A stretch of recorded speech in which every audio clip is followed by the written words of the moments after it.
a local real estate investor.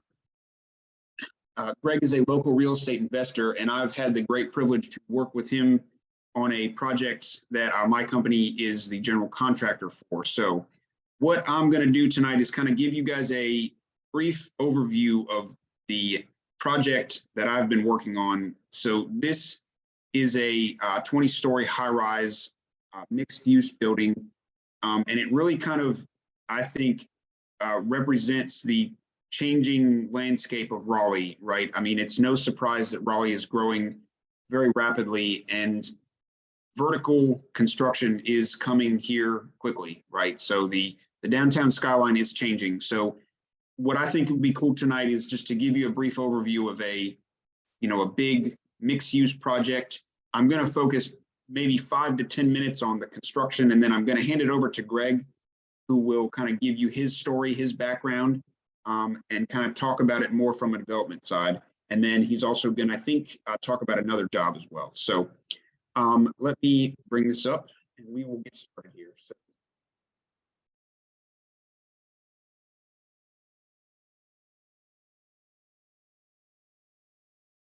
Hey, David, I think we might have lost your audio. We lost my share, didn't we? Okay, here. There we are. You're back now. We got it now? Yep, we have your share and we have your voice. Okay, great.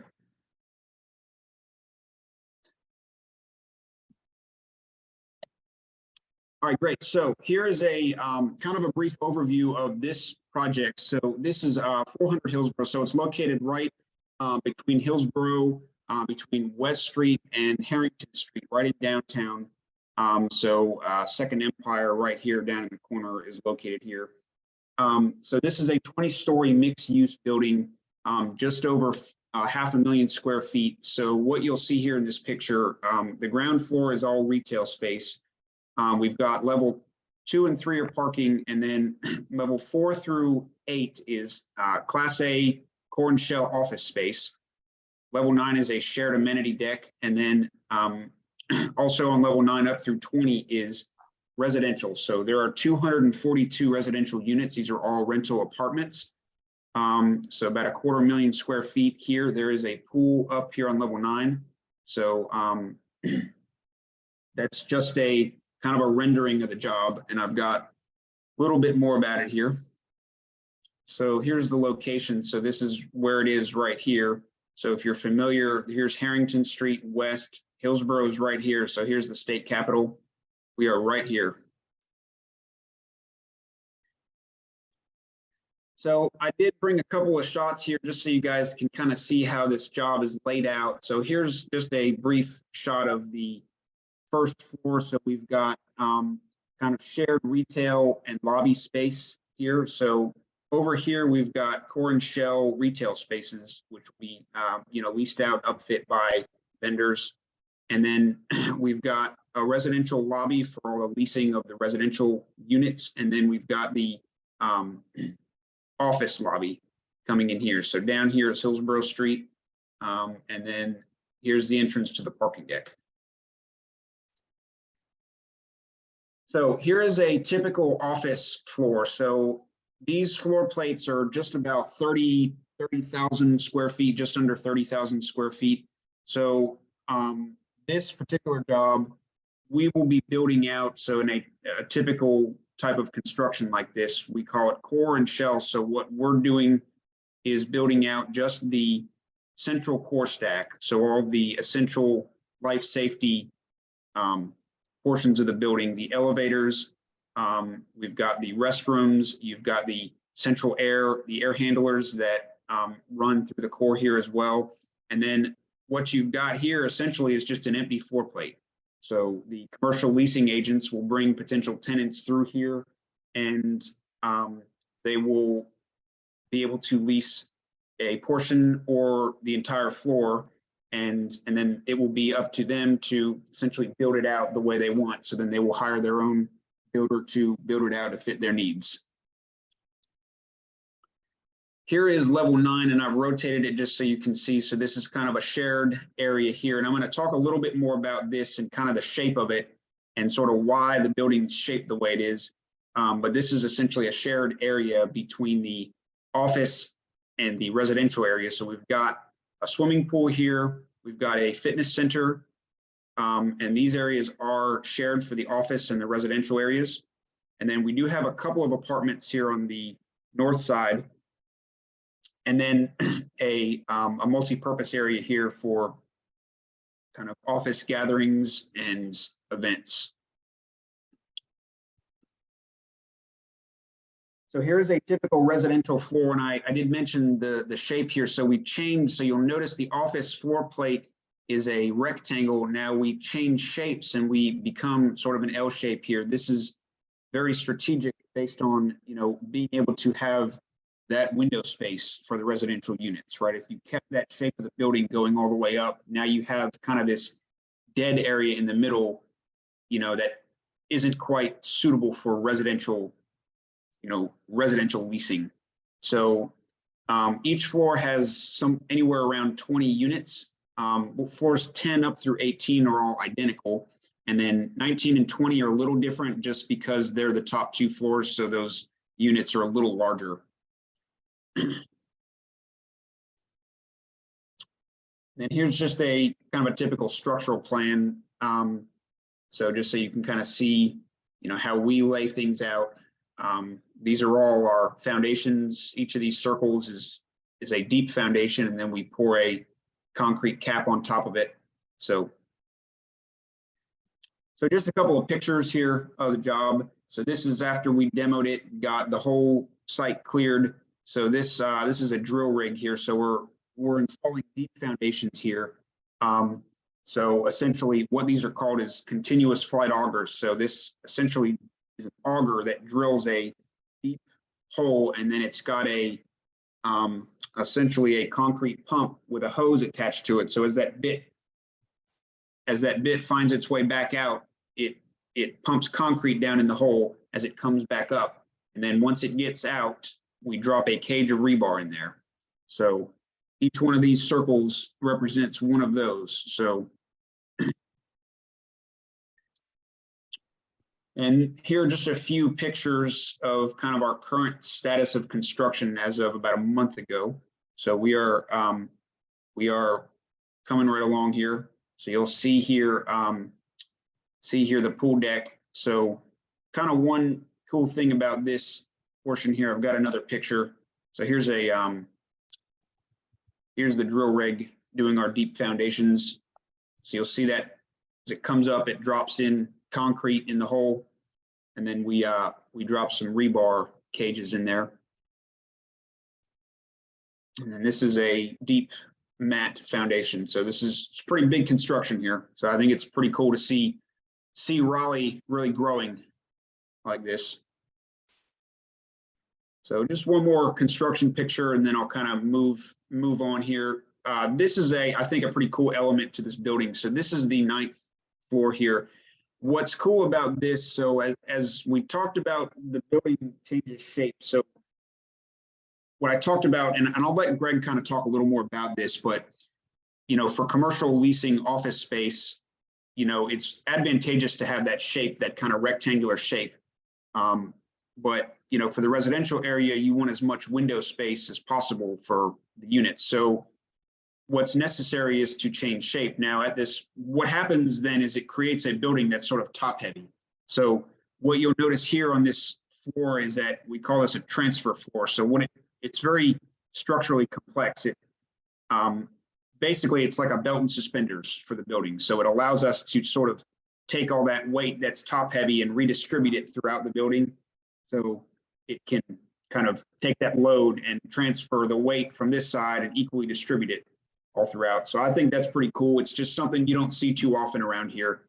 And these beams are pretty massive here. So it was quite a feat here getting through that floor. Here's just a few renderings. So this is the office kind of, this is on level 9. This is the office amenity space. And this is a typical unit. So the units vary. There are some studios, 1 bedrooms and 2 bedrooms. So there's kind of a mix of different types, but in general, they're the same finishes and same style. all throughout. And here's just a typical rendering of level 1.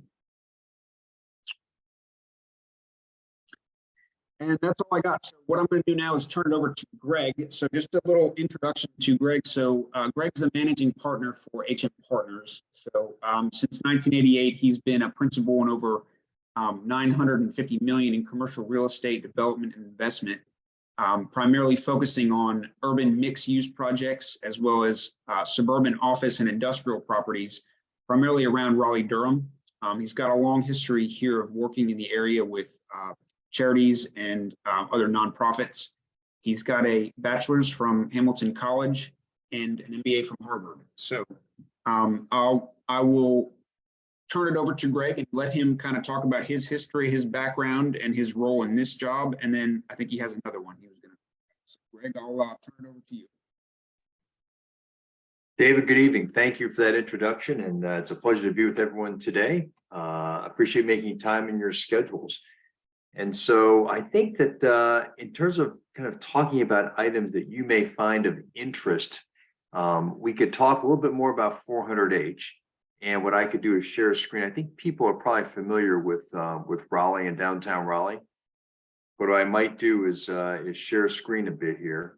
And if you can kind of see Raleigh here, if we kind of zoom in, David did describe about where 400H is located.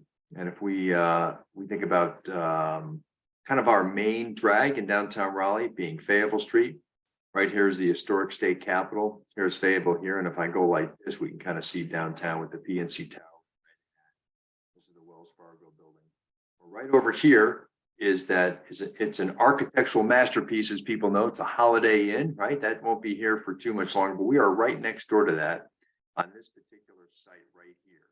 And so this is the subject property 400H that David was speaking of. So that's the project that he's building. In fact, David, I've got that construction cam set up, and that may not be what would be of interest to your members. We could spend 2.5 minutes just watching that roll through, or I could just kind of keep talking. You can see all the hard work that David and his team have been putting together over the last 18 months, getting the structure to where it is today. We're essentially kind of glassed up in a good way, and we hope to be done, I think, circa maybe August, with all our residential units finished and the building CO. So if you want to run through that, David, we can, or I can kind of keep talking a little bit. Your preference and your guidance. Why don't we maybe we can jump in that kind of a little bit more at the end. If you could maybe kind of touch a little bit on sort of how you got the project set up. I think I'd like to move sort of that direction right now and talk about the land and how you kind of set it up from a development perspective. Excellent. Let's do that. Terrific. I appreciate that. And so the reason for coming here, I'll go back to this notion, is that I have done a few other projects in downtown Raleigh. So David, to answer your question, to get to that, the whole notion, as you all very well know, is that there are 3 important elements. There's that old wagon: location, location, location, correct? It's really important where you put your building. Whether you're buying something or you're renovating something or building something new, where it is and how you access it. I'll say a friendly corollary to that. My friend, David Hartzell, I don't know if any of you folks have met him, but he is one of the founding professors over at Keenan Flagler at UNC in their real estate program there.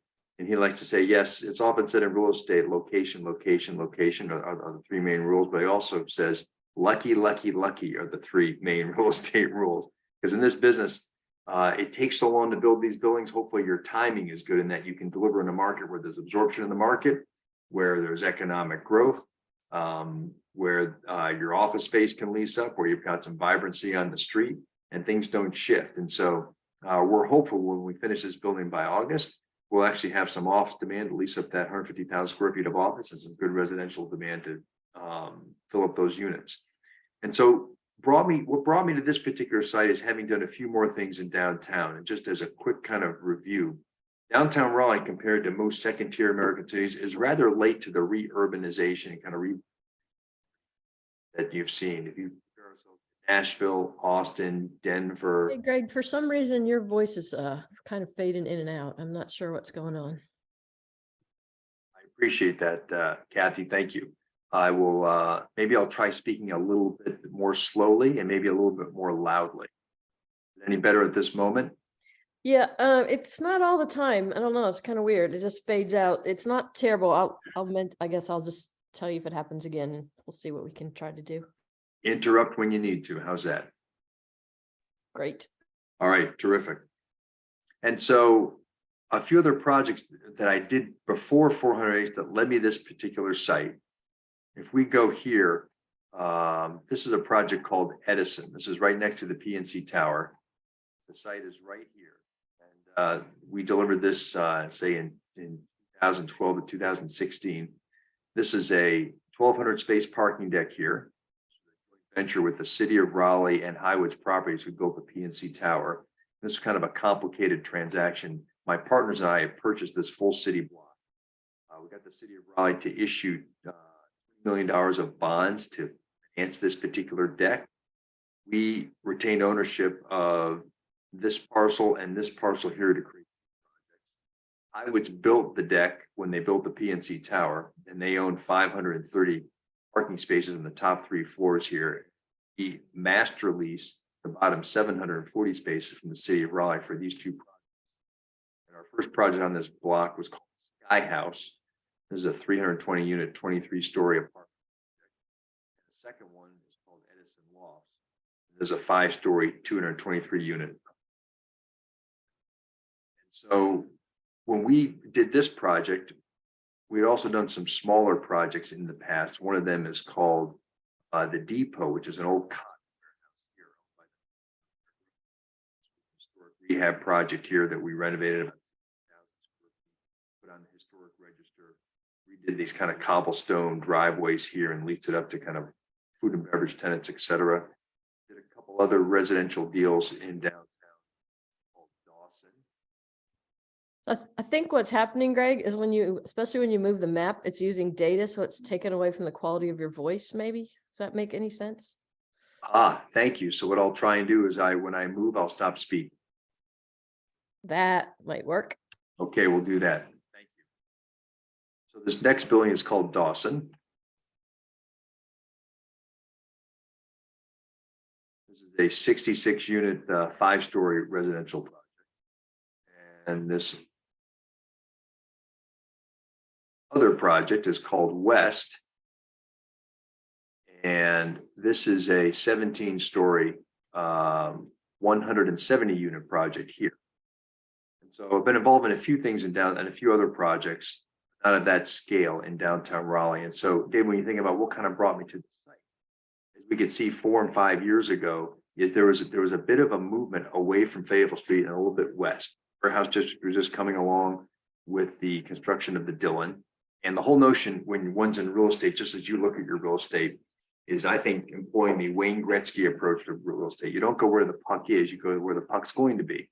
And I like to try and be where the puck's going to be in the next 2 to 3 years versus the next 7 to 10, because 7 to 10 is a long time away. So try and figure out where the puck's going to be in just a few years' time. And what seemed to make sense was being right here at the knuckle of Glenwood South and the warehouse district. And so about 5 years ago, I was able to purchase this city block. And it literally took about 5 years to conceive of, get the entitlements for, and raise the financing for the project we see now, which is 400H.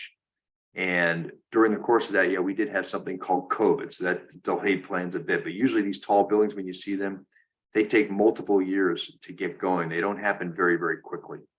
The capitalization of this project it's about $176 million cost project. That includes construction and dollars we pay David and his team, our architects, Gendler, paying them for the land itself. We have TI dollars for office. We have brokerage fees to pay office tenants, all the upfitting that's required. We have interest we've got to pay on our construction loan while we're building and all those sorts of things. And so we're hoping that at the end of the day, it'll be worth a little bit more than we put into it.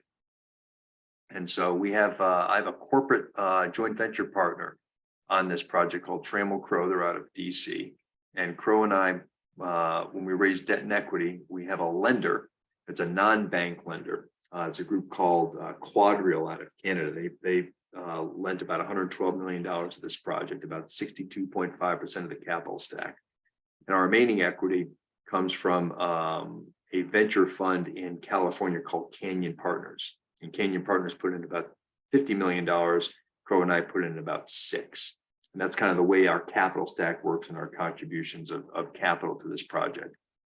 And so our goal is to build it, lease it up, stabilize the income, and then put it on the market to sell. And if we deliver in August of this year, hopefully we can stabilize and be in position to put on the market to sell, say in summer of 2024. And if we can do that and hit some metrics, that's kind of the whole notion of our economic return, is we're trying to achieve for our capital partner, Canyon Partners in California, an IRR of about 15 to 18% compounded annually on this deal. So I think I've kind of dumped a lot of information on your group. I know David just got up from his seat briefly, which is terrific. He's back. That's great. And so that gives just a little bit of an overview on this particular project.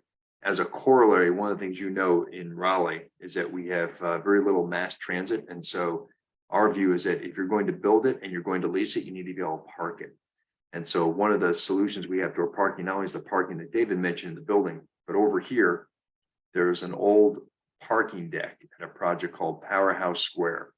And just curiously, about 25 years ago, the predecessor to the Raleigh component of Duke Energy was called Carolina Power and Light, CP&L, which some of you may have heard of. And so CP&L owned this particular property here. And I went to them and wanted to buy it. And they said, well, what do you want to do? I said, I want to take this old tobacco building, this old building where you used to have your coal-fired boilers to generate steam to power the turbines for Raleigh's first electricity. I'd like to rehab it and put a restaurant in. And they said, we kind of like that idea enough. We'd rather joint venture it with you versus just sell the property. So CP&L and I joint ventured this historic rehab project called Powerhouse Square.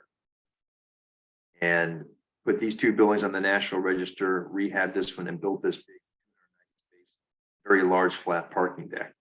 Well, what I was able to do was retain the air rights on this parking deck because we knew it could support extra weight. And what David's doing for us now is building 3 new levels of new parking on top of this existing deck to support the tower right up. So we're doing about 370 new cars here.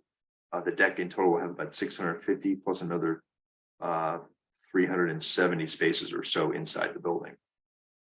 So that's a little bit of a kind of a verbal overview of the project thus far. And David, you keep guiding me along as to how this may best interest or benefit your membership.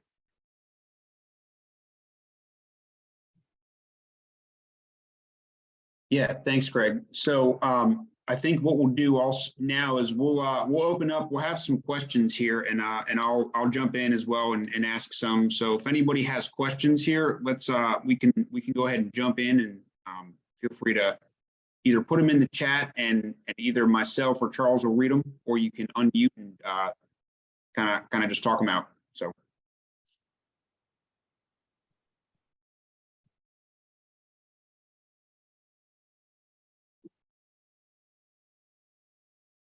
I have a question. I was talking to a member when you introduced Greg, David, so I apologize if I missed this, but Greg, what exactly is it that you do? What's your, you acquire the property and fund it and then someone else builds it? I'm sorry if I missed that.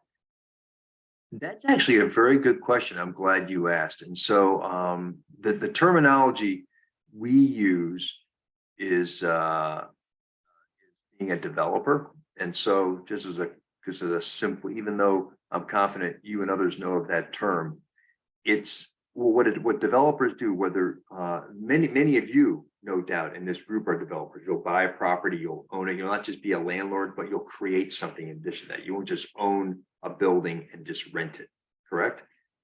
And so what we'll do is we'll try and gather the resources like a conductor gathers the musicians for an orchestra. to create some music. And so what developers typically do, and what I do, is from start to finish, conceive of a product, meaning what does the market need now? Is it warehouse space? Is it something in downtown Raleigh, like a mixed-use building? Is it an office building in the suburbs? Is it a retail center? Put land under contract or purchase it, get the entitlements, the approvals from the municipality, hire the architect and the general contractor and the civil engineer and the team to design and to build it, to capitalize it, to find the lender and to find the equity for it, and then manage that process. So at the end of the day, you have a building that's completed and occupiable, and then manage the teams not only to lease those spaces up, whether it's retail space, office space, multifamily, but also to manage it, and then either hold it as a long-term investment or sell it to create a capital gain and some income. And so I'm in the development business. Okay, And yes, so thank you. That definitely answers my question. Thank you. Great. I'd like to ask a question. When you secured the air rights to that parking lot, were you thinking ahead that sometime in the future you were going to need to utilize, like, were you planning that far ahead, or were you just like, just securing it to be, maybe something might happen? What people do oftentimes is they think far in advance, because you think of air rights are very rare, and they're quite they're utilized more frequently in a major gateway market, Boston and New York and Chicago, etc. They're rare here. And I wish I had had the foresight to reserve those at the construction of this. So I'll give you some more detail. So my explanation initially was accurate, but it was condensed. When we did this historic rehab deal with CP&L many years ago, this particular site, geotechnically speaking, was a very poor site. So it needed deep foundations and heavy foundations, almost like the foundations that David showed you here on the subject property site. So we put deep foundations down to bedrock so it could port this small little deck. We had to do it just so the deck wouldn't crack over time. But by definition, the foundations were over-engineered. So we're always talking, myself and CP&L, about, one day we could put something on top of this deck. I never reserved air rights. We sold the property. What was curious is that we sold this property to a Chicago investment group. The Chicago investment group, off market, meaning it wasn't listed by a broker, bought this particular site. So I knew those folks, and I found out they bought this site. I said, oh my goodness, it's a great site. What do you like to do with it? And they say, we just have a financial goal. I say, well, how can I meet your financial goal? I mean, I'd like to buy it. And they named a price that was pretty high. And I said, well, the only way I can do that is if I one day build a tall building. In order to be able to do that, I need to be able to park it. And so this project we just sold you, I want you to throw in the air rights on top of this deck so I can build 3 new levels on this, so I can then support the parking this tall building needs. And that's how we struck a deal. So it was a little bit kind of roundabout in order to get there. And I did not, unfortunately, have the foresight to keep those air rights back in the mid-90s. Although I wish I had.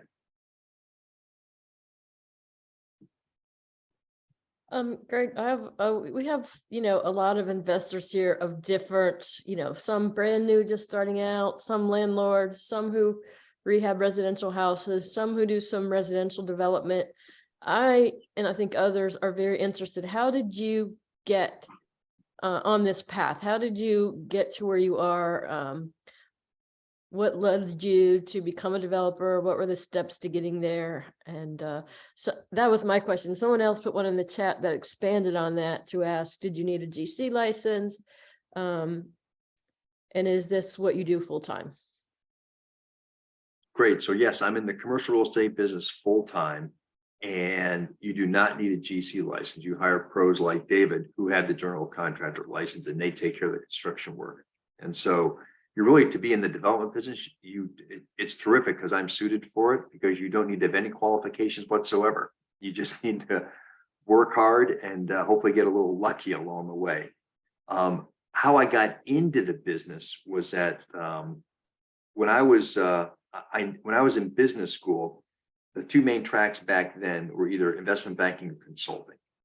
and I wanted to do something different, probably just like you and many of your members. Oh, I wanted to be an owner of real estate. I wanted to have an ability to create my own business, whether it was part-time or full-time. And I wanted to be a little bit in charge of my professional destiny versus working for a large corporation who might change strategic direction and take my career along with it. And so the way I got into the business was I started out in leasing office space, and I came down here to Raleigh, Durham, specifically to lease office space. And my view on that was that if one acts as a landlord representative or as a broker leasing commercial space, one is exposed to some of the really important elements that one needs to be successful in this field. And that is you're exposed first and foremost to the customer. We call customers are tenants, correct? And so by leasing office space, whether it was to a law firm, an accounting firm, a marketing firm, it could be a tech company, you would see the entire market. You would know your competition. You would understand what rental rates are. You understand what sort of TI dollars you need to upfit spaces. You would know if it's a hot landlord market, you can raise rents. You know, if it's a poor landlord market, meaning a tenant fair market, you would know how much free rent you need to give, how many additional concessions you need to give, how hard it is to make a deal. So you really got to see the whole real estate landscape in a particular market by leasing office space. And so and my view on that was that if I do that and I do it well, then I'll know brokers, I'll get to know landowners, I'll get to know users, I'll get to know the lay of the land, the market, and I'll be in a position, hopefully, to have some inside information. And as we know in the stock market, trading on inside information is unethical and illegal. In commercial real estate, trading on inside information, meaning I know you, Kathy, who knows David, who may know somebody else who knows of a property, that's perfectly legal and perfectly ethical, correct? But by knowing a market and having relationships on a Rolodex, you can kind of put yourself into the deal flow. And I figured by leasing space, I'd also create that foundation of understanding how to construct a pro forma, because we all know we can construct an Excel spreadsheet to get any sort of financial outcome we want. But what the most important thing to do is to structure a spreadsheet to get to the right answer and to be able to make that spreadsheet durable through good economic times and not, so you can truly underwrite and have a successful project. And if I had knowledge of a market, I would know, can this building actually rent, and will tenants pay $30 a foot, or will the market only bear 25? Or could it go as high as $38 a foot? And so I kind of went through that proving ground. And then when I was done leasing, this was back in 1988. In 1993, I went out on my own and I did my first small real estate development deal in Chapel Hill. It was a little tiny 3-building office project. I raised money from local investors. I got a loan from a bank. It was previously called Wachovia. You may remember that bank. And I was just able to kind of pull together and kind of shoestring up with some, duct tape and baling twine, my first real estate deal, and just pull it together and try and figure it out. And just from there, every year or two, I just tried to do one more deal and do one that was a little bit more interesting, a little bit bigger. But I tried to start out in the business by leasing space, but I knew I wanted to be an owner, and I knew I wanted to have a little control over my own kind of professional track. I hope that goes a little bit toward answering your question. If I missed something, please. No, yeah, absolutely answered it. That's great. Wow. I'm impressed that you knew what you wanted to do from the way back then. That's pretty cool. No, thanks, Greg. I think that's a good question. I had that one on my list as well. So I think to kind of expand on that, to just for everyone in the group, it's about, you're only limited by your creativity, right? Especially I think in commercial real estate, because your breadth of sort of opportunity is a lot wider. Whereas when maybe you're rehabbing a house, you may only have one option. It's, I got to fix this and this and this and then sell it. So, okay, so I got a few more questions, Greg. I'm going to kind of read down through the chat here. One that I came on here, I'm going to kind of add a little bit to it. So one question is, asking about kind of how do the different types of commercial construction differ in complexity? For example, building a restaurant versus a deck versus a church versus apartment. And then his second part of that I'd kind of like to expand on is, how do you how do you go about doing your pro forma? And kind of what are you looking for? And I imagine that especially with 400H, you have, a capital partner in AECom, and then you've got Trammell Crow, and then you've got yourself, and you're all kind of doing your own pro formas independently. So can you kind of talk about that process and what you look for in different types and how you married them up together with this one? Great. So can I, let me try and tackle the second question first about pro Right. formas. How's that sound? Sure, absolutely. And would you like me to talk generically about that? Would you like me to use 400H as a guideline, or what would be best? You can talk why don't you talk generically first, and then maybe, go back and then expand on how you marry it up with partners. So. Great, terrific. And so what I have done, just like all of you have done, is you'll set up your own spreadsheet. You'll set up your own pro forma, and it can be as complicated or simple as you may like to do it. And so what I'll typically do for any project I'm conceiving of is I'll have a notion. I'll go back to the market. What's the most important thing to do is, most people look at real estate and they want to see the picture of the building, correct? I like to look at real estate and say, okay, how do the numbers work? So I think, first of all, what is the market? What are tenants willing to pay for? What's in demand and what's in short supply, and where? And so when I have that kind of notion, whether it's a kind of urbanish apartment building or it's an office building or a warehouse building, I try and make that determination first. And then based on that, my pro forma, I think I don't have any thing listed on this particular page right now, but this is my first pro forma is a yellow pad and a pencil. It literally is. And there's an old calculator, which I don't know if you've heard of. It's called an HP12C. I started using this in 1984. I still use it today. So yes, I do use Excel, but what I try and do in my mind's eye is I think about what this building should be. And I pencil things out, really big picture. Here's what I think the rent will be. I'll get down to a per square foot number times your square footage. And that gives you a net operating income. You got to take some expenses out of that, and you get to dollars that you can actually use to service your debt and your equity. And I look really at yield on cost.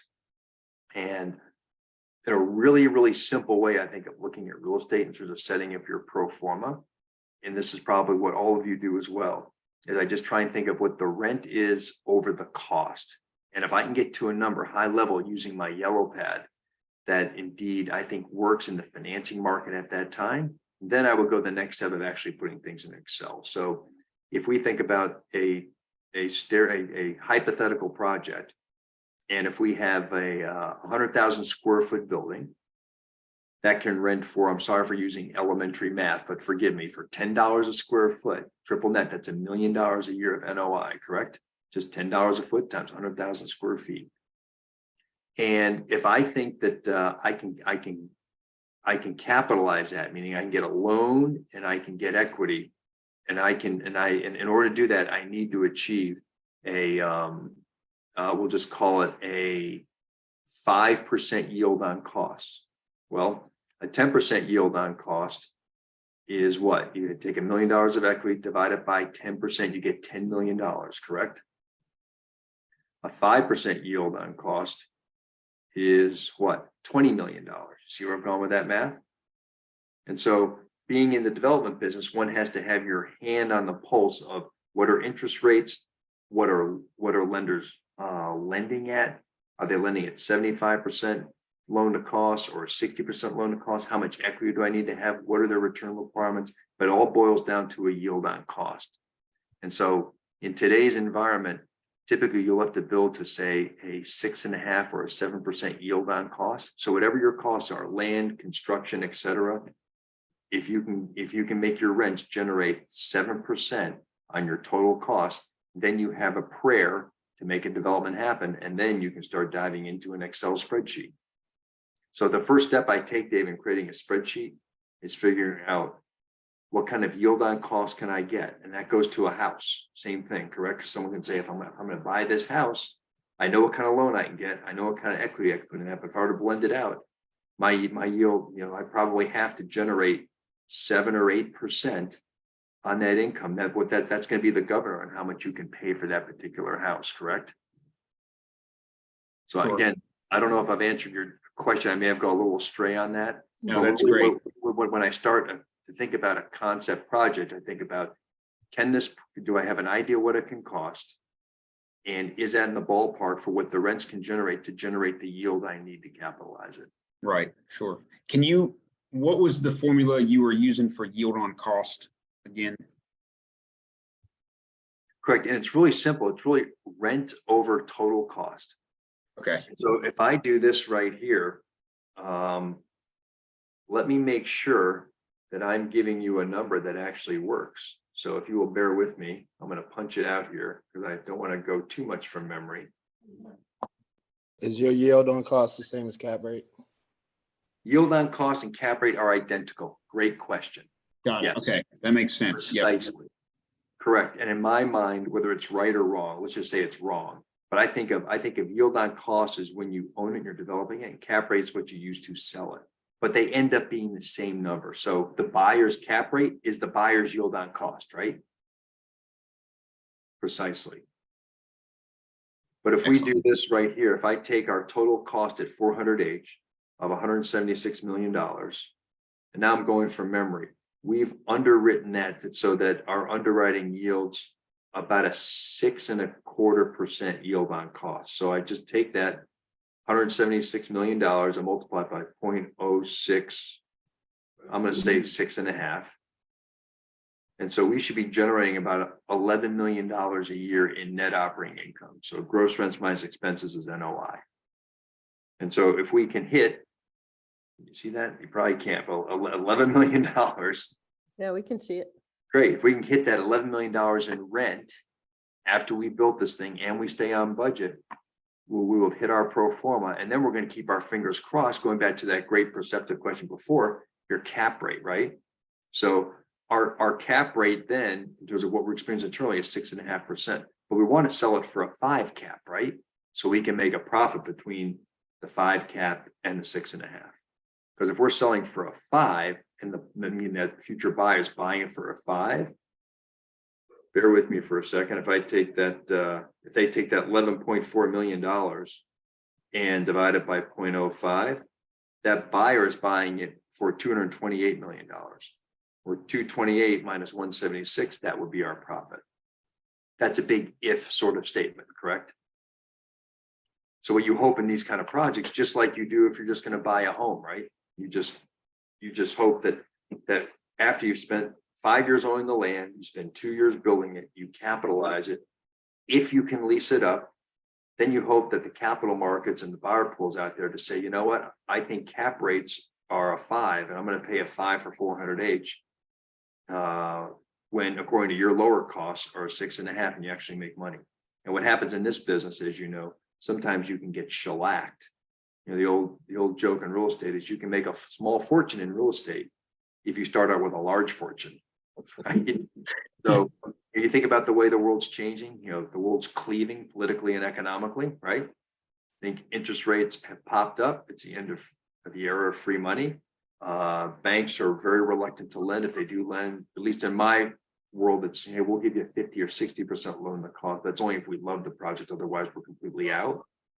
Well, all of a sudden, cap rates could jump up to 7.5 or 8, correct?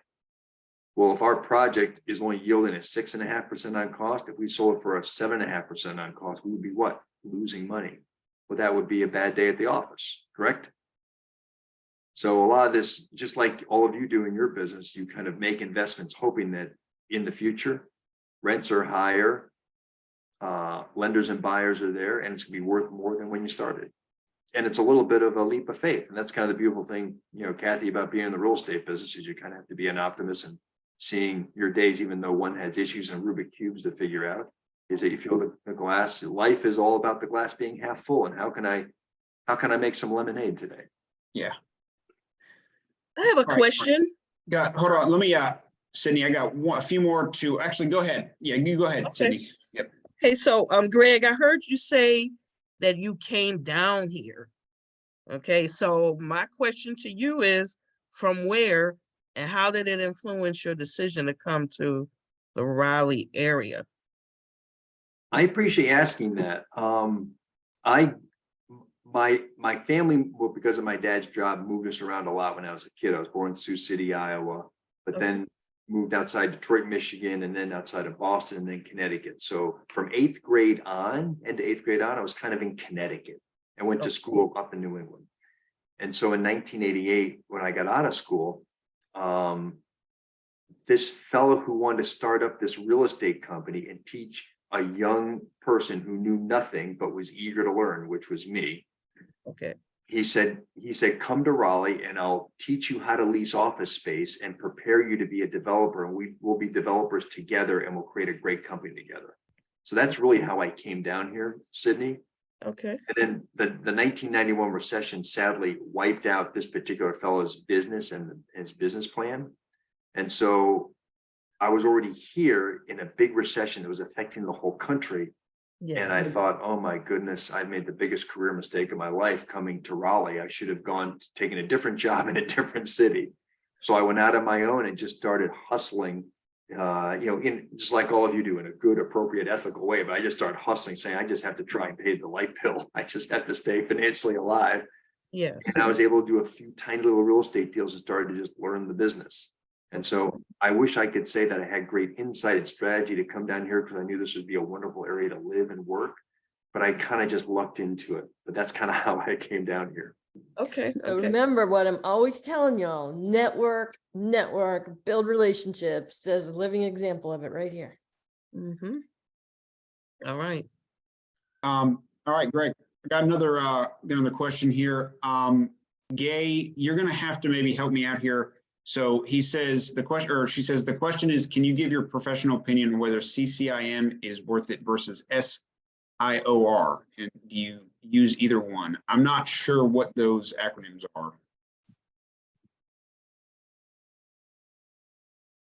Well, I know those two acronyms, but Okay, great. if the questioner would like to describe what they are, that'd be fine too. So I don't mean to interrupt. Yeah, no problem. And so I don't know that I can actually now can give you the definite. I can actually give you the long worded names of CCIM and SIR, but they're two industry designations for people in commercial real estate. They're Okay. optional. So if you're going to be a broker, you must have a broker's license to be a broker in North Carolina. But to be a CCIM or an SIOR, one goes through either online or in-person training programs where you learn finance, marketing, etc. And at the end of that, when you successfully complete it, you earn that accreditation. And they're, both are national organizations and both have conferences and continuing education, etc. They're very good for networking, very good to be your co-professionals in your market and beyond. And so many people find those designations useful, not so much, I don't think, for the designation, but from the training they give in financial performance, in marketing, in cold calling and leasing, and all the things you do in commercial real estate, as well as the networking opportunities and building your Rolodex and your contacts. I would think that for anyone here who wanted to pursue that, if you wanted to be in commercial real estate, it's a lot of work, and it's almost like getting a mini MBA in real estate. It's also something that can open up a lot of doors for you. Do you need it to be successful and happy in real estate? No. Is it something that I think you'd find fulfilling and enlightening and broadening? Yes. That's probably how I give a little feedback on that. That's a great answer. Thank you.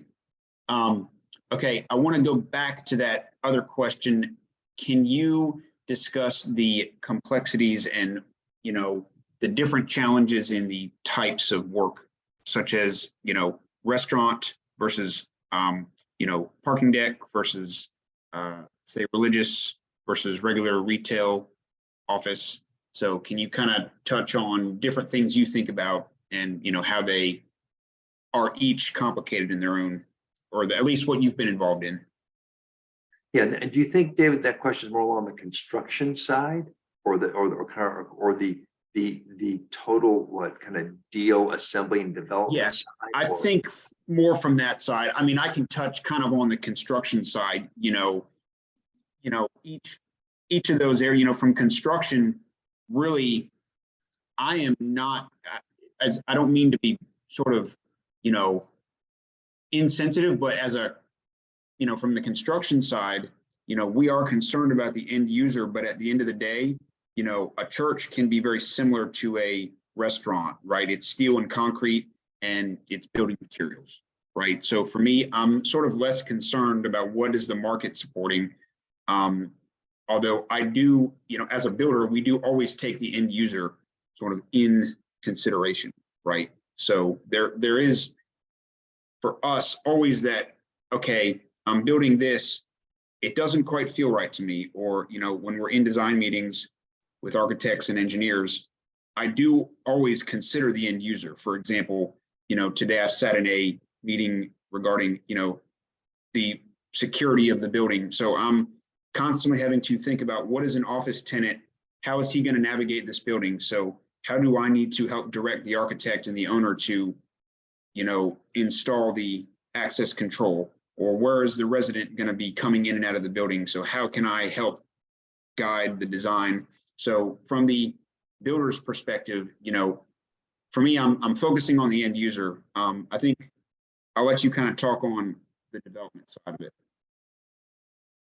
Right, I think that in terms of construction, is that on the at its face, one could say that a simple single story 10,000 square foot flex building is much easier to build than a vertically mixed use 20-story 400H project that David's building right now. And so all of this that may say, oh gosh, that seems obvious. But it's interesting in that every construction project, and David, I'm speaking in your field now, Sure. so I'm not a general contractor, just looking into it. Every construction project has its elements which are predictable and has its elements which are unpredictable and are a surprise.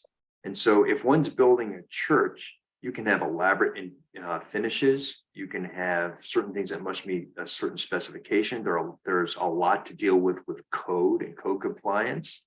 And so building a church on the face may seem not too complicated, but it can actually get pretty complicated. And some contractors actually specialize in building houses of worship. Some contractors specialize in building warehouse buildings. We're doing a project right now in Garner on Jones Sausage Road, right across from where Amazon has a 2.4 million square foot logistics center.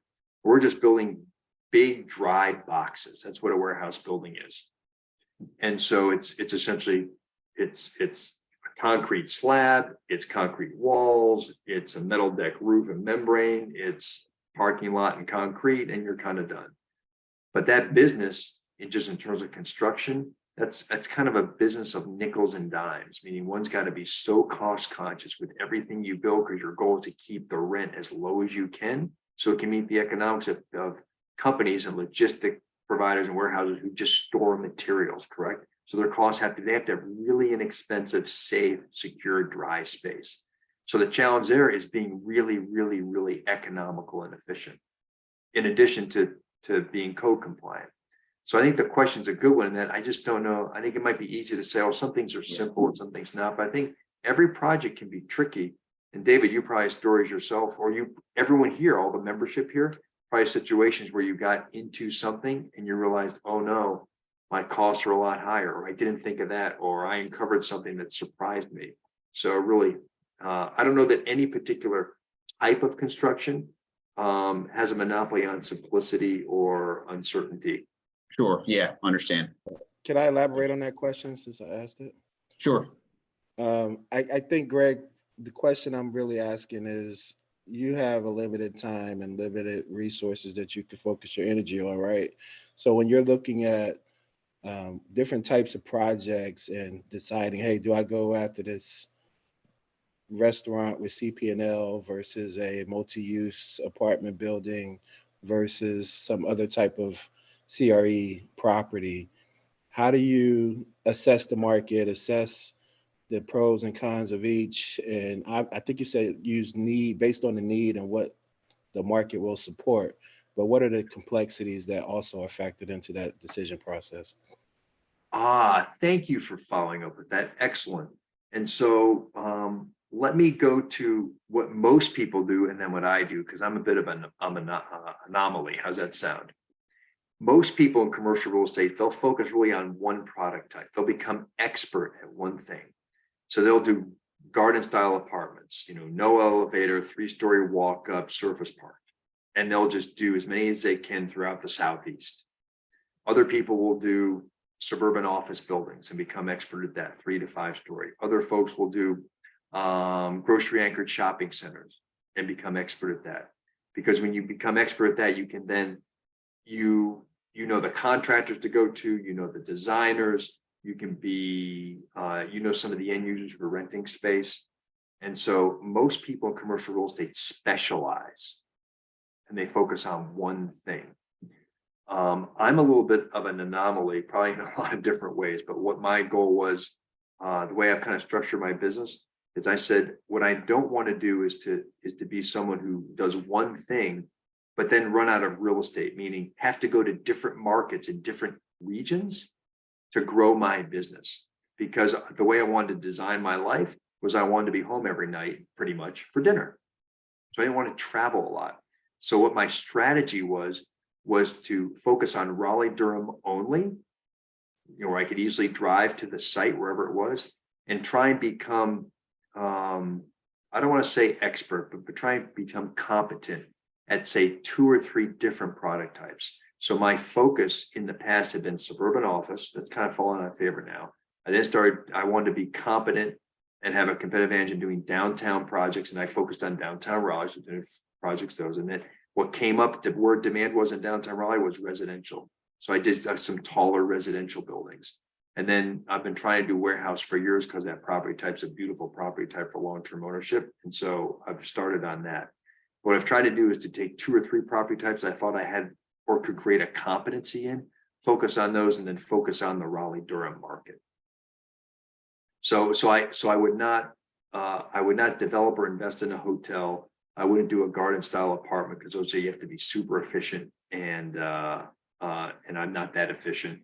I'm better at more complicated deals. Whether I do them well or not is a different question, right? But I like more complicated deals that require kind of more effort and more brain damage than the average developer is willing to put up with, and office. And so I hope I've answered that question to the extent you asked for. But I tried to develop some core competencies, but it can be a more than one product type, and then be in a geography that you can really get to know well. Thank you very much. Thank you. All right, couple more questions here, Greg. One here I have, it says, I find good commercial real estate data hard to find. What are you using to keep a pulse on the market? Do you use Crexi, LoopNet, or anything else? I think that really depends on the type of real estate you're trying to keep up with. Correct? And so the kind of real estate I try and keep up with is raw land, underdeveloped property like the 408 site was before we started construction. Maybe an existing building that it would be a great candidate to be repositioned, meaning rehabbed and changed to brought around, correct? And so for those types of product types, again, with kind of what I call office for urban residential, for warehouse, what I'll typically do where I get my information is through real estate brokers in town, brokers who represent landowners, brokers who represent building sellers, other landlords who may want to sell a building, correct? And so in terms of, I know there are people in commercial real estate who use LoopNet. I typically don't, because when something's on LoopNet, everybody knows about it. I want to try and find those opportunities where very, very few people know about it. And so I try and do through my Rolodex and through relationships is talk to people about what property you think could be available, who might want to sell their building off market, who might be having trouble paying their loan, who would like to have something, who might like to sell quietly, or is there a lender who might like to sell a loan that I can buy for a discount? And so, but that's kind of my business, but that's not a recommendation. I think there are tons of, more than ever, online resources where you can find a lot of great information. And so I think it really depends on the niche one wants to be in and how they want to grow that niche. And so I think, for example, LoopNet can be a great way to keep up with properties that are available and also to sell one of your own. Sure. Great, thank you. All right, Marty, did you want to jump in here? I see you have a question. Yeah, I have two questions, totally different questions. The first one is, what's the contract structure you guys set up with Barn Hill? Is it a design build, or was it fully designed before you signed them on, or? Great question. That was so Barn Hill was part of the team before I brought on my co-GP partner, Trammell Crow, and before we raised all the capital. And so Barn Hill built the Dillon, which is just a few blocks south of us, for John Kane. And I had already owned this particular site. And so I brought Barn Hill on, brought Gensler on, and brought some other subs, some major subs on. And with Barn Hill's help, I essentially said, this goes back to the contract, correct? I essentially said, I've got this idea, but guys, I've got to put this deal together. I've got to get the building conceptually designed. I've got to raise the capital for it. And I've really got to execute. So I'd rather under promise and over deliver versus otherwise. And what I'd like to do is have your help early on to pre-con this building, give me some real insight at what it could cost. And so I can then inform my pro forma, right? And then raise capital from that. And what I'd like to do is to operate with you kind of on a GMP, a guaranteed maximum price format with a shared savings program. And so what we did is we did just that. And, you know, David, I mean, technically on the AIA form, it may be something different, but that's how it works. But once we had we went ahead, raised all our capital, fully designed the building, Marty, and then Barn Hill confirmed our budget pricing. We went to contract on that. They locked in the pricing with all the subs, and we have a shared savings formula in there someplace. And so I think it was, so as the owners, so long as we don't make changes and create change orders, we've got Barn Hill building it on time, on budget per the contract. And Barn Hill in turn has gone to their subs and gotten that same sort of agreement with their subcontractors. So glass and HVAC and plumber, unless there's a change order to them, they'll deliver their scope of work at a fixed price based on the final plans and specs that people knew about at the time. Is that a fair summary, David? Yes, great. Marty, does that answer your question? It does. The second thing was, what is H&M Partners? What is your employee structure? I mean, how many employees do you have, or you a one-man band? Or I know you have a lot of probably consultants you deal with, but what's your actual company look like? Highly confidential, Marty, highly confidential. So yes, I like to say if there's a layoff at H&M Partners, it's a really bad day. So yes, I am the sole employee. It goes back to my notion of when I first went out on my own, which was almost by necessity back in 1993. Really, I didn't have two nickels to rub together. I literally did not. And so I'm answering this question kind of a long way, so pardon me. But at that time, for folks who were in that era, there was something called AOL, right? There was dial-up. There's a thing called the internet was just starting to happen. And it was just also the era of the big kind of Get Smart shoe phone, the big analog phone that was about this big, that had 20 minutes of phone time you could put up to your ear and talk. And there was a miracle. And you had a fax machine that had thermal paper that was curly, right? But it was a time where you could see that technology was changing and it could really leverage the influence and power of the individual, right? And plus, because I didn't have any money to hire anybody, I said, well, I'm going to just be a one-man shop where I work out of my one-room bachelor apartment and just try and pay the bills. But I'm going to stay but my strategy became staying as small as I could, but still to work on projects of scale and significance. Because that was also the era of the rise of the real estate investment trust and companies getting big. And whether it was Wall Street or just big banks and big investors were saying, hey, listen, where real estate's moving now, let's institutionalize it, let's professionalize it, let's get it away from family offices and small entrepreneurs, and let's create huge scale and mass. And by creating huge scale and mass, like a Highwoods Properties, for example, in Raleigh, we'll be able to create a monopoly position because scale is good and then we can drive prices. And so there was a lot of getting big happening in the industry. And I'm a contrarian by nature. And I said, the industry is moving over here and getting really big. I think there's opportunity to stay really small because maybe I can be more nimble and make decisions faster than a big corporation after 20 years who gets a little scleric in how they operate internally. And so I tried then to stay real small and then to align myself with great partners, whether partners is an actual in the deal partner or just service providers and friends in the business like David, who I can do business with, and we carry institutional and project knowledge forward together to get better over time. Okay. Appreciate it. Great, thanks, Greg. Got one more in the chat, and I think that's all I got here, so I'll read it off. So the question is, once you are operational and if the occupancy rate is lower than expected because of various market factors as a developer, what will be your fallback plan to maintain forecasted net operating income? That's a great question. And you always want to try and have a plan B in real estate, correct? Because you don't want to have plan A or bust. In that kind of scenario where your NOI is lower than you had hoped, or your occupancy is lower than hoped, I don't want to say it's plan A or a bust, but it can be trouble, correct? And so what one does, and this goes back to leasing, now I'm going to make up things, correct? But to that question, is the occupancy is lower than we had hoped. You work with brokers and you offer extra incentives on brokerage fees. You lower your rates, you offer TIs. You start cold calling and knocking on doors and seeing if you can poach tenants from other buildings, right, to come in your building. But you try and compete on price, and you try and compete on hustle to get that occupancy up. Even if you've done that and your rents are lower than you would hope for, lower than your pro forma, then that's just, you have to just figure out the time, because that usually isn't a comfortable place to be, correct? So that's happening now with a lot of office buildings in Raleigh, Durham. Excuse me? I think somebody just made a noise. Okay, great. But that's what's happening with a lot of office buildings in Raleigh, Durham, and nationwide. We all know COVID threw people home. People really aren't back to the office. If they are, it's a hybrid schedule, but lots of companies are putting sublease space on the market. They're not renewing their leases, or if they are, they're taking less space.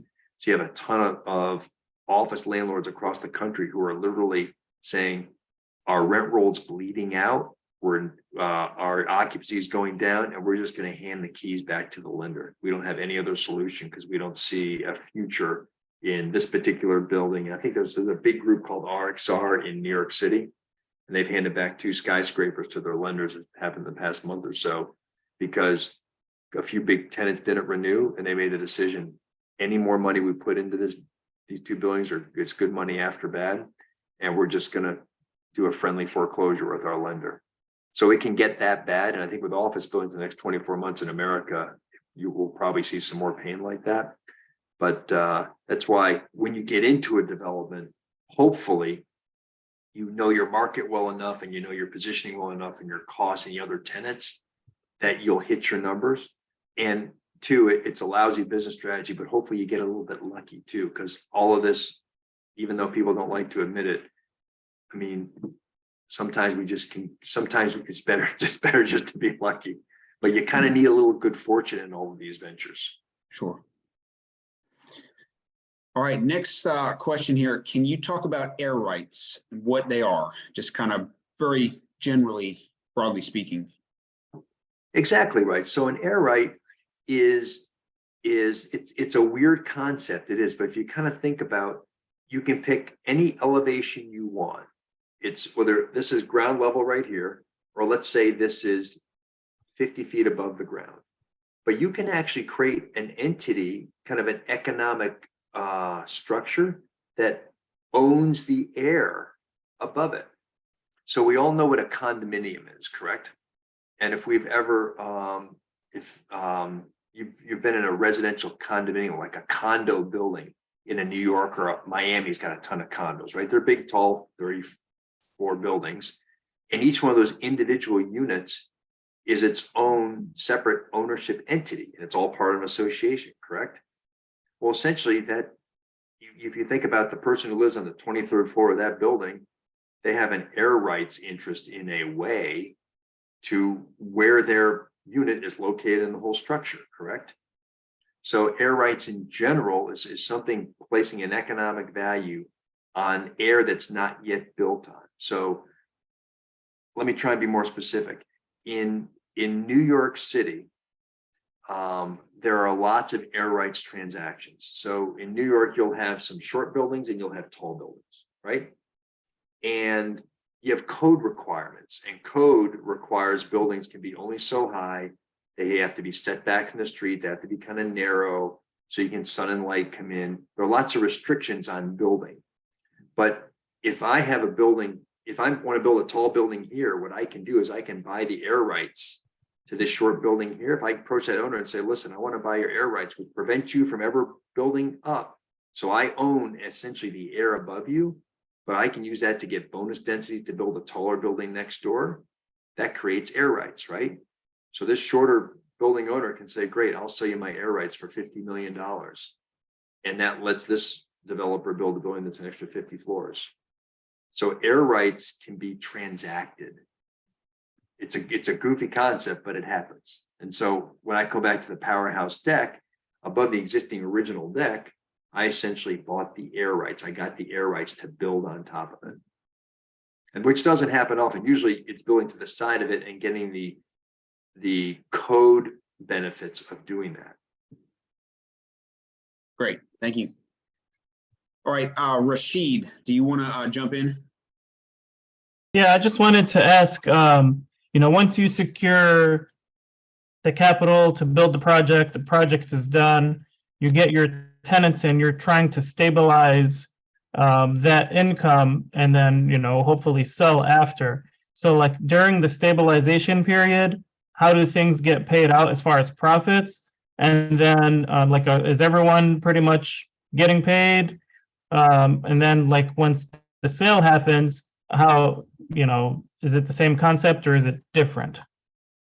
Great question. Usually the partners don't get paid and they don't pay themselves until you get to stabilization plus a year or more, maybe a year and a half.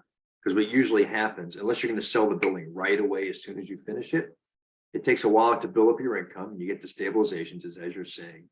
And then what prudent owners typically do is they'll say, okay, we're paying our bank their interest every month. And maybe their bank goes to, they go from interest only to interest plus principal, P&I, correct? So that payment's taller.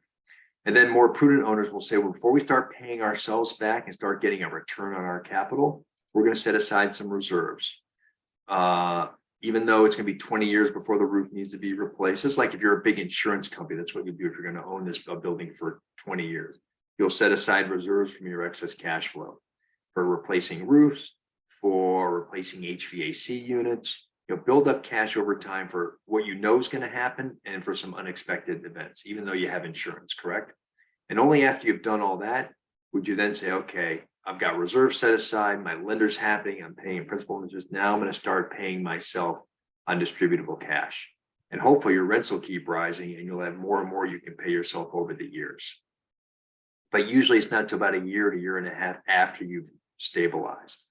When you sell a property, then it clearly, if you're the only owner, then you sell it, you pay off your lender, you recover your capital, and you hopefully have some profit left over, and that's simple. Just like if we owned a home, how that would work.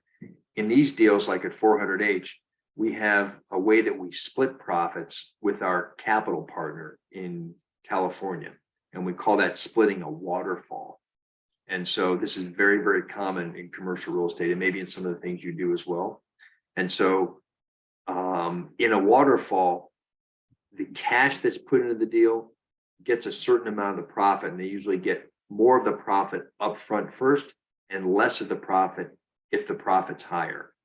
And the operating partner, the people who are doing all the work, they get a little more of the profit if the project profits in a big way.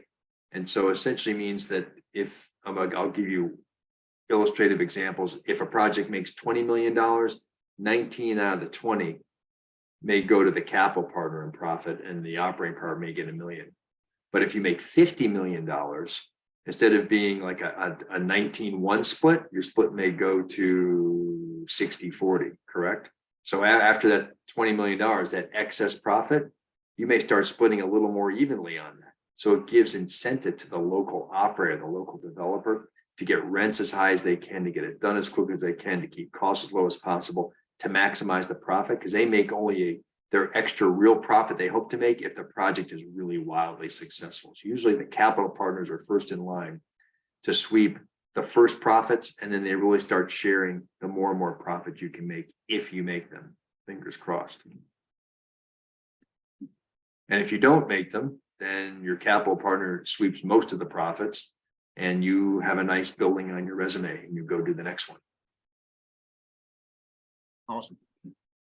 What is your feeling right now on that really small living spaces for, it's not a dorm, but it's a small size of a dorm for apartments in the Raleigh area?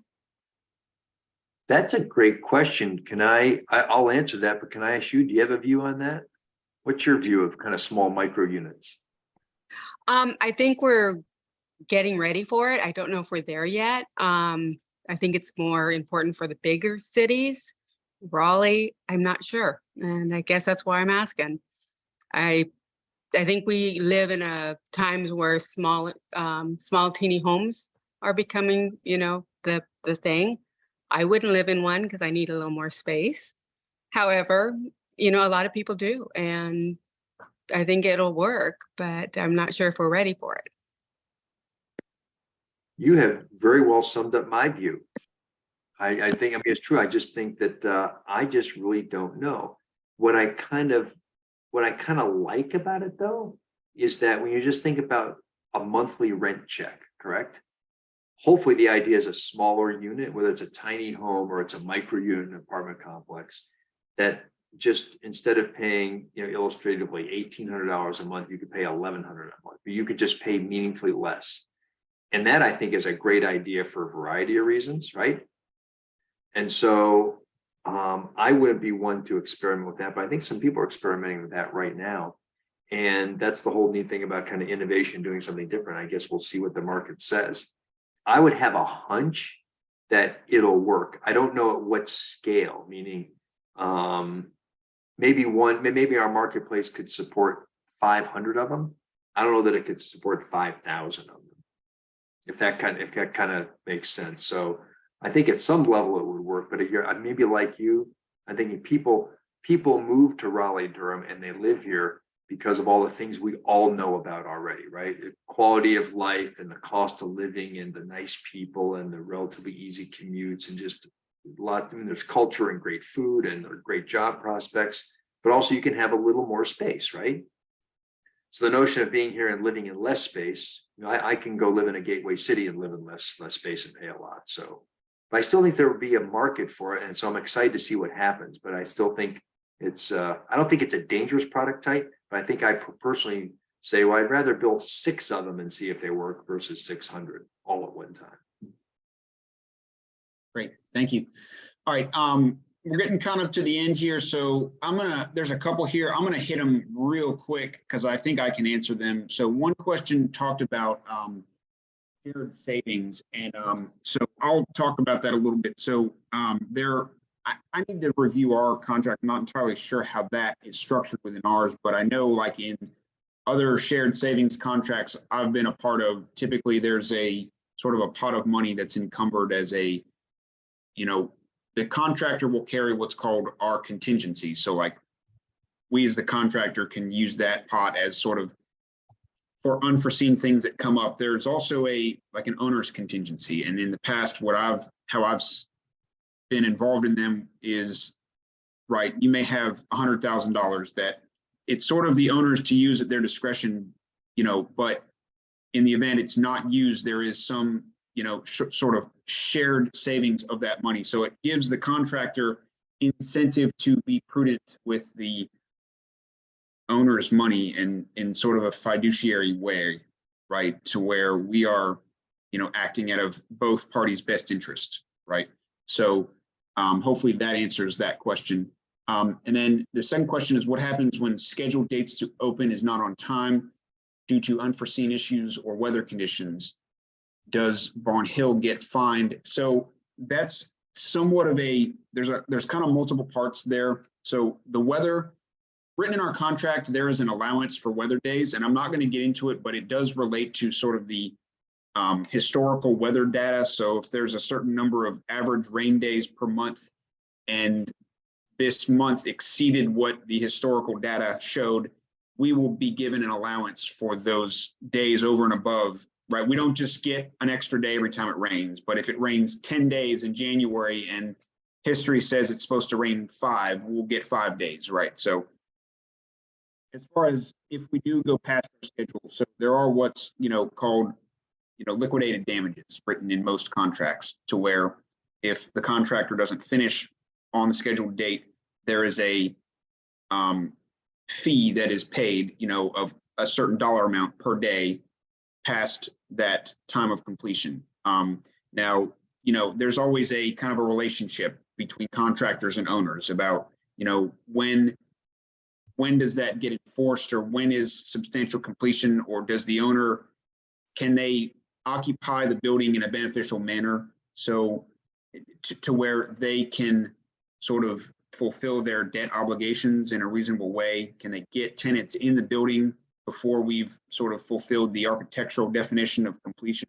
So what Greg was talking earlier is, I think it really comes down to managing relationships, right? So if you do go past that date, but the owner understands the complexities of the issue and it's to the point where they can still use the building, or maybe they don't have a tenant yet, so that space isn't, they're not backing themselves up against a wall yet. So, but yes, to answer your question, black and white, there are penalties for not finishing on time. And I think as an investor and an owner, you need to hold your contractors accountable, right? So that's the plain and simple, but at the same time, manage that relationship, because you want to do work together in the future. So it's definitely a balance. Okay, next question. What is your approach to finding partners and partnering?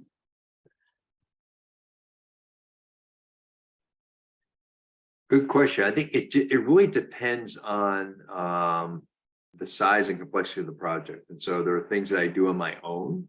So it's always great not to have a partner, do it on your own, correct? But also having a partner can, not only you can share the investment load, you can also share if there are required guarantees on a loan. You can share ideas, correct? You can share duties and responsibilities. You can, provide you get along well and you see eye to eye, you can commiserate together, right? So having a partner is like having a teammate. So it can be terrific. I think that the general theory I kind of have on partners is as follows. I'd rather be in a mediocre real estate deal with great partners than be in a great real estate deal with mediocre partners. I just think that overall, just the people in the transaction is that to me is the most important, because in my experience, no real estate deal goes according to plan. Even ones that go well, they have their bumps in the road, but most of them have a lot of bumps in the road, because just like in football, you kind of practice your plays all week. You get to game day and you run your plays, but sometimes you have to fake left and go right to get the ball over the goal line. And so the more complicated a project is, the more kind of fake left, go right, the more you just have to work together, because things are going to pop up that you didn't anticipate, or that you were just fearful of, or that you couldn't put into the documents, or that just a condition change. Or just, I mean, David, how many times, think about in the last couple of years, material shortages and getting roof membrane, and plumber has COVID, and just all the things. You can't manage that. I mean, you can manage it. You can't anticipate it all. And so I just think you just need to have team members who say, hey, listen, we're in this together. We're going to pull on the oars together. Yeah, the documents say this, but we're going to put the documents in the drawer. We're going to work together to get to just pull on the oars together and get this boat moving. And at the end of the day, we're going to have a great project. And so just how can we help each other versus how can we point fingers at each other? And so if you have people with the right spirit and the right character and the right integrity and the right view on things, you can make even a hard project an enjoyable experience and really maximize the value at the same time and come out with it with some great stories and a success. But if you have the wrong partners who are just in it for themselves, or just have a financial metric, it usually is too much brain damage and too uncomfortable and just not worth doing. So I think that's probably how I'd summarize how I think about partners. No, great answer. All right, just a couple more, and then I think maybe we'll go about 5 more minutes. We're pushing just a little past 8. I know people are kind of get ready here. So let's do just a couple more and then we'll cut it right at 8:10.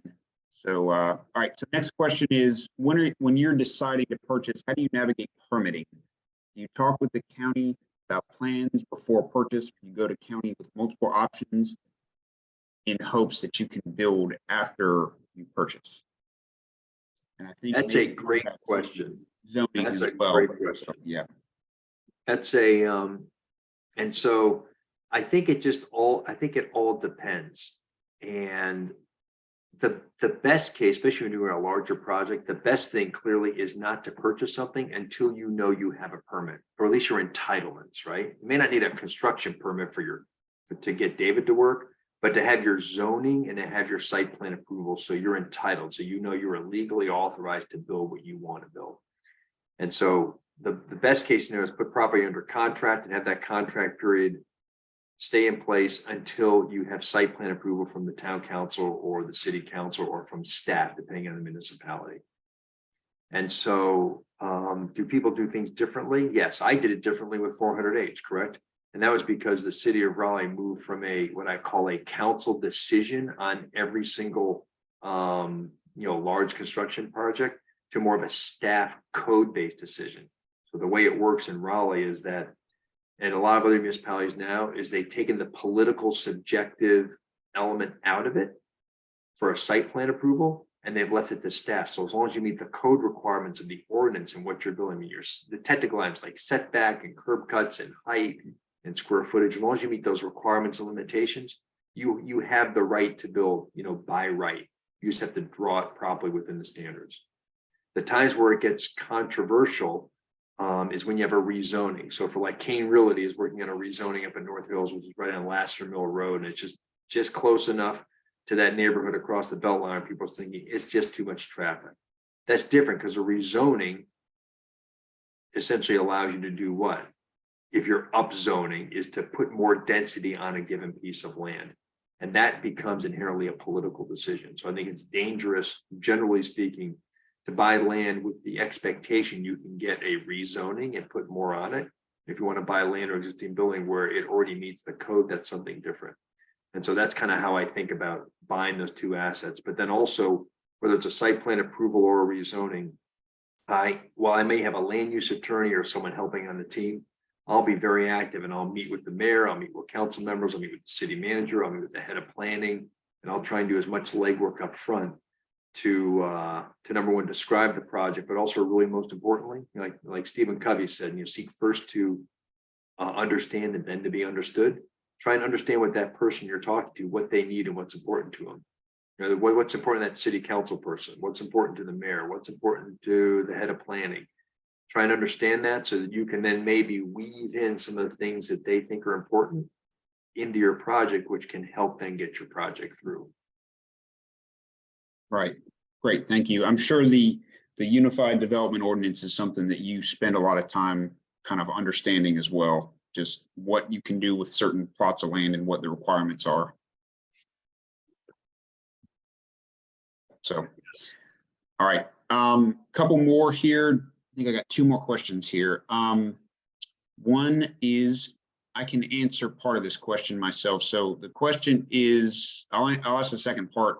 Does the city require barricades surrounding new build to separate the public? Answer is yes. And when we submit our plans to the town, typically, especially on large jobs, the architect or the civil engineer will draw a specific drawing. It's called a traffic control plan, or and they will typically designate where we need to have the barricades to separate the public. Now, that changes quite frequently as we do work in the roads, utility work, shutdowns. We quite often have to submit our own traffic control plans, for example, for a weekend shutdown, and show where we're going to install barricades for a, say, 72-hour period. So yes, initially we do have a set fence, and then it does change throughout the job as we do, different work in the roads. So the next question is, have you used the same general contractors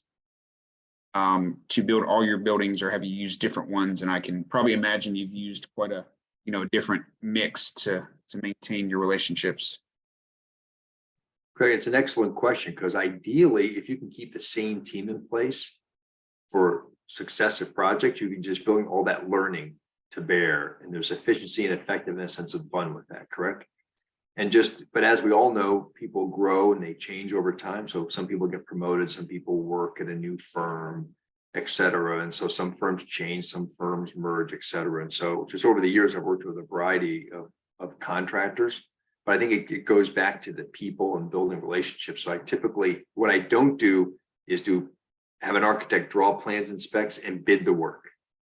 I'd usually have kind of a qualitative, gentle interview process early on, try and pick a general contractor early, and then that general contractor and the team members of that general contractor become integral to the team when it's still in design.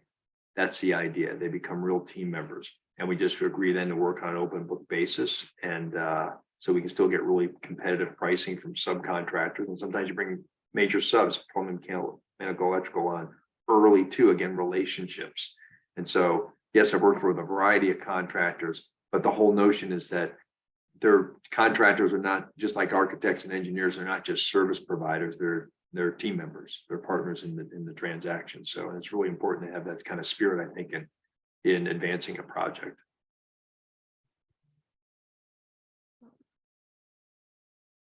You may be on mute, You're David. muted, David, but it's 8:11. I think he's trying Got to it. wrap up. Okay, sounds good. All right, well, I appreciate it. If anybody has any final questions, go ahead and email them to me. I'll put my email here. We can we'll send them on to Gregg. But I do appreciate Gregg coming on here. It's been a great pleasure, and I think everyone definitely got some good knowledge tonight. And thank you again for everything. So. Well, I wish you well in your respective real estate careers, and go out and get them. I'm excited for all of you. Thank you. Thank you, everyone, for being here. Thank you so much, Gregg. Thank you, Okay. David and Charles. Yep. Excellent, excellent. Thank you. Good night, everyone. Thank Thank you. you. Good night. Bye-bye.